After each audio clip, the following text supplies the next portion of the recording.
সুবিধাবাদের রোগ। অন্তর্বর্তীকালীন সরকার প্রবর্তিত অধ্যাদেশগুলোর মধ্যে যেগুলো ক্ষমতাকে বৃদ্ধি করে সরকারের এবং সরকারের আরো নিয়ন্ত্রণ প্রতিষ্ঠা করতে সহায়তা করে, সেই সকল অধ্যাদেশগুলো বিএনপির খুব পছন্দ।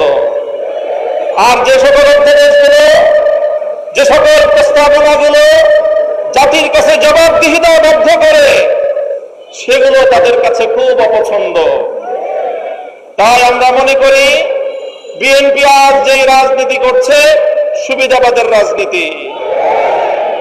আমরা নির্বাচন পূর্ববর্তী সময়ে বিএনপির আরেকটি চরিত্র লক্ষ্য করেছি, সেটা হলো তলে তলে বিএনপি সারা দেশে গণভোটে ন্যায়ের পক্ষে ক্যাম্পেইন করেছে, কিন্তু প্রকাশ্যে সে ন্যায়ের পক্ষে কথা বলার দুঃসাহস তাদের ছিল না, সেই সৎসাহস তাদের ছিল না।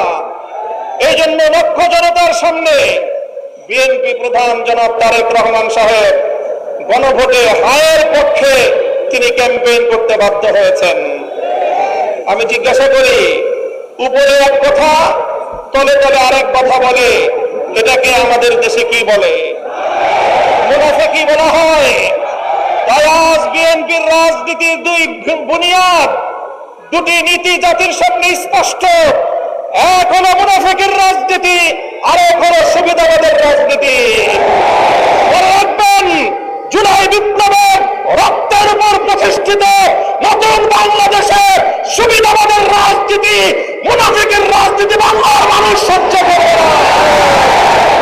জনগণের পক্ষে, দেশের পক্ষে আপনারা যদি অবস্থান গ্রহণ করতে ব্যর্থ হন, দেশের জনগণের ম্যান্ডেটকে যদি আপনারা বৃদ্ধাঙ্গুলি প্রদর্শন করেন, বারবার বলছি, এদেশের জনগণের গণরায়কে যদি হাইকোর্ট দেখান, এদেশের জনগণ রাজপথে আপনাদেরকে মোকাবেলা করবে ইনশাআল্লাহ।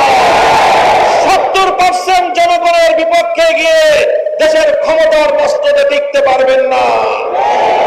শহীদ জিয়াউর রহমান, বেগম খালেদা জিয়ার সন্তান, কান খাড়া করে শুনে রাখেন, জনতার বিরুদ্ধে গিয়ে কেম হাসান আজিজ মার্কা নির্বাচন করার চেষ্টা করলে পরিণাম শুধু আপনারাই পড়বেন তা নয়, আপনাদের অপকর্মের কারণে দেশপ্রেমিক রাজনৈতিক সংগঠনগুলোর নেতা কর্মীরা 28 আগস্ট কিভাবে রক্ত দিয়েছে ঢাকার রাজপথে বাংলার মানুষ সে কথা ভুলে যায় নাই।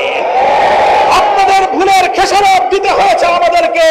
25 বছর পর্যন্ত গুম, খুন আর হত্যার রাজনীতির শিকার হতে হয়েছে। তাই আমরা চাই ভালো ভালো দেশ পরিচালনা করেন, জনগণের রায়ের প্রতি শ্রদ্ধা প্রদর্শন করেন, অন্যথায় রাজপথে, সংসদে আমরা আপনাদেরকে মোকাবেলা করব ইনশাআল্লাহ।